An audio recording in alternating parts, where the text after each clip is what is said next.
1857 से ठीक पहले की। अंग्रेजों ने हमारे राजाओं पर नजर रखने के लिए एक बड़ा अफसर बैठा रखा था, जिसका नाम था agent to the governor general, या जिसे हम एजीजी कहते थे। उस समय एजीजी थे जॉर्ज पैट्रिक लॉरेंस, और उनका सारा खेल, सारा हेडक्वार्टर माउंट आबू से चलता था। उस वक्त हमारे राजस्थान में कई रियासतें थीं और उनके अपने राजा थे। जैसे कोटा में महाराव राम सिंह द्वितीय थे, जोधपुर में महाराजा तख्त सिंह और जयपुर में महाराजा सवाई राम सिंह द्वितीय। ये सब अंग्रेजों के साथ थे, लेकिन क्यों? क्योंकि उन्हें डर था कि अगर वे अंग्रेजों का साथ नहीं देंगे तो उनकी रियासतें छीन ली जाएंगी।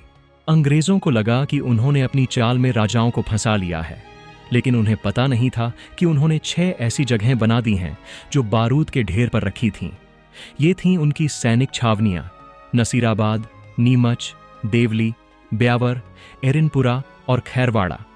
इनमें 5000 भारतीय सैनिक थे जो बस एक चिंगारी का इंतजार कर रहे थे, और वो चिंगारी आई चर्बी वाले कारतूसों से।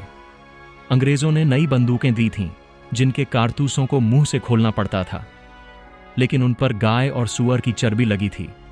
यह बात हर हिंदू और मुस्लिम सैनिक के दिल को छलनी कर गई। यह सिर्फ एक कारतूस नहीं था, यह उनके धर्म पर हमला था। राजस्थान में क्रांति की पहली कहानी नसीराबाद से शुरू हुई। यहां एक रेजिमेंट थी जिसका नाम था 15वीं बंगाल नेटिव इन्फेंट्री। ये सैनिक पहले मेरठ में थे, लेकिन जब मेरठ में विद्रोह शुरू हुआ तो अंग्रेजों ने उन पर शक किया और उन्हें वहां से नसीराबाद भेज दिया। सैनिकों को लगा कि ये उनका अपमान है, उन्हें लगा कि अंग्रेज उन पर भरोसा नहीं करते। और फिर आया वो दिन जिस दिन उनके गुस्से का बांध टूट गया। 28 मई 1857 को नसीराबाद के सैनिकों ने आखिरकार विद्रोह कर ही दिया। उन्होंने अपनी ही छावनी को लूट लिया, अंग्रेज अफसरों को मार डाला और पूरे कैंटोनमेंट को तबाह कर दिया। विद्रोह सफल रहा और यहां से ये विद्रोही सैनिक सीधे दिल्ली की तरफ चल पड़े ताकि वे भारत के बड़े विद्रोह का हिस्सा बन सकें। और इस तरह राजस्थान की धरती पर 1857 की क्रांति की पहली आग लग चुकी थी। नसीराबाद की आग की लपटें नीमच तक पहुंच चुकी थीं। यहां के अंग्रेज अफसर कर्नल एबॉट बहुत डरे हुए थे। उन्होंने एक चाल चली।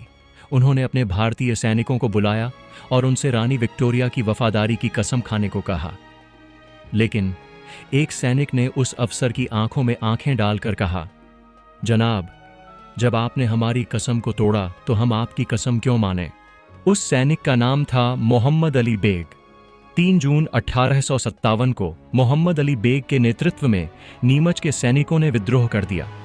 उन्होंने सरकारी खजाने को लूटा, छावनी को आग के हवाले कर दिया और दिल्ली की तरफ बढ़ चले। जान बचाकर भागे हुए इन अंग्रेज परिवारों को उदयपुर के महाराणा स्वरूप सिंह ने अपने यहां शरण दी और उन्हें सुरक्षित रखा। यह कहानी सिर्फ नसीराबाद और नीमच तक नहीं रुकी। एरिनपुरा छावनी में जोधपुर लीजियन के सैनिक तैनात थे। 21 अगस्त 1857 को उन्होंने भी अपनी बंदूकों का मुंह अंग्रेजों की तरफ कर दिया और उस दिन एक ऐसा नारा गूंजा जो क्रांति का बिगुल बन गया, चलो दिल्ली, मारो फिरंगी। यह विद्रोही सैनिक सीधे दिल्ली नहीं गए, बल्कि वे मारवाड़ के आऊवा गांव पहुंचे। यहां उन्हें मिला एक ऐसा शेर जो अंग्रेजों और अपने ही महाराजा दोनों के खिलाफ खड़ा था। उस शेर का नाम था ठाकुर कुशाल सिंह चंपावत। ठाकुर कुशाल सिंह ने इन विद्रोही सैनिकों का नेतृत्व संभाला और उन्होंने 2 ऐसे युद्ध लड़े जिन्होंने अंग्रेजों के दांत खट्टे कर दिए। पहला युद्ध था बिथोड़ा का युद्ध। 8 सितंबर 1857 को हुए इस युद्ध में कुशाल सिंह ने जोधपुर के राजा की सेना को बुरी तरह से हराया, लेकिन असली खेल तो बाकी था।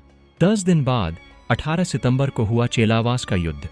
इस युद्ध को काले गोरों का युद्ध भी कहते हैं, क्योंकि एक तरफ भारतीय सैनिक थे और दूसरी तरफ अंग्रेज।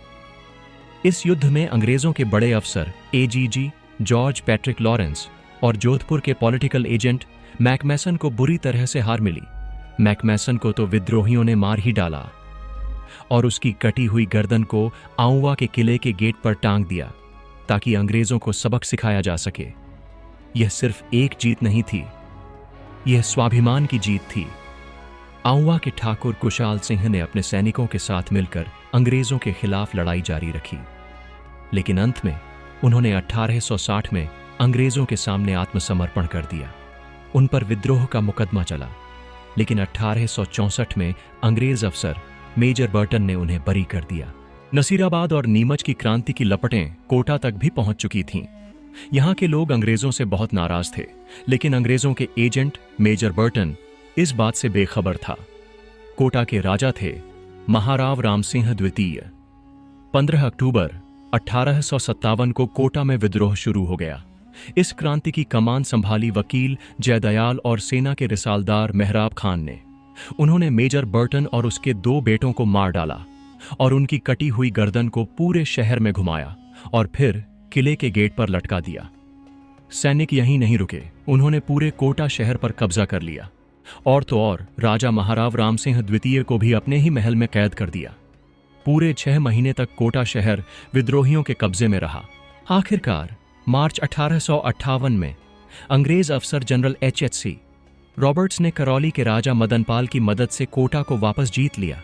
इस मदद के लिए अंग्रेजों ने मदनपाल को तोप की सलामी का सम्मान भी दिया। कोटा ही नहीं, बल्कि राजस्थान में और भी कई जगहों पर क्रांति की आग फैली। भरतपुर में महाराजा जसवंत सिंह की सेना ने अंग्रेजों के एजेंट JD हॉल के खिलाफ विद्रोह कर दिया। धौलपुर में राव रामचंद्र और हीरालाल ने ग्वालियर और इंदौर से आए सैनिकों के साथ मिलकर विद्रोह किया, जिसे पटियाला की सेना ने दबा दिया। और टोंक में नवाब वजीरुद्दौला के खिलाफ मीर आलम ने मोर्चा संभाला। लेकिन एक बात जिसने इस क्रांति को कमजोर किया, वह थी हमारे राजाओं की अंग्रेजों के लिए वफादारी। यह एक बहुत ही अजीब बात थी कि हमारे जागीरदार और कुछ सिपाही तो अंग्रेजों के खिलाफ लड़ रहे थे, लेकिन उनके अपने ही राजा अंग्रेजों का साथ दे रहे थे। तो दोस्तों, इतनी कोशिशों के बाद भी यह क्रांति क्यों सफल नहीं हो पाई? इसकी सबसे बड़ी वजह थी राजाओं की वफादारी। इसके अलावा विद्रोहियों में कोई बड़ा और एक नेता नहीं था। उनके पास अच्छी योजना और साधन भी कम थे। सबसे खास बात, राजस्थान की आम जनता ने भी इस क्रांति में खुलकर हिस्सा नहीं लिया। इसीलिए यह क्रांति पूरी तरह सफल नहीं हो पाई।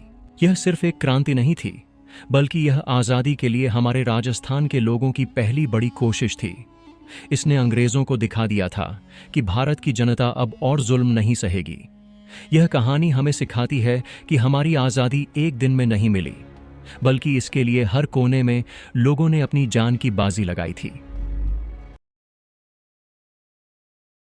दोस्तों, एक तरफ जहां कुछ रियासतों में विद्रोह हो रहा था, वहीं दूसरी तरफ कुछ राजा अंग्रेजों के वफादार रहे।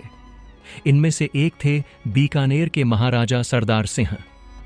यह इकलौते ऐसे राजा थे जो विद्रोह को कुचलने के लिए अपनी रियासत से बाहर भी गए। उन्होंने पंजाब तक जाकर अंग्रेजों का साथ दिया। अंग्रेजों ने उनकी इस वफादारी के लिए उन्हें टिब्बी परगने के कई गांव इनाम में दिए। क्रांति खत्म होने के बाद अंग्रेजों ने अपनी नीतियां बदल दीं। अब वे राजाओं को अपना दोस्त बनाकर रखना चाहते थे। उन्होंने राजाओं को इनाम के तौर पर जमीन दी और उन्हें सितारा-ए-हिंद जैसी बड़ी बड़ी उपाधियां भी दीं, ताकि वे हमेशा उनके वफादार बने रहें।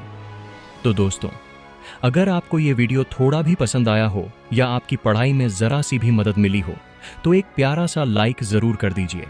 और हाँ, अगर आपको सच में हेल्पफुल लगा तो नीचे कमेंट में एक थैंक यू लिख दीजिए। इससे हमें मोटिवेशन मिलेगा और हम आपके लिए और भी ऐसी काम की वीडियो लाते रहेंगे। चैनल को सब्सक्राइब करना बिल्कुल मत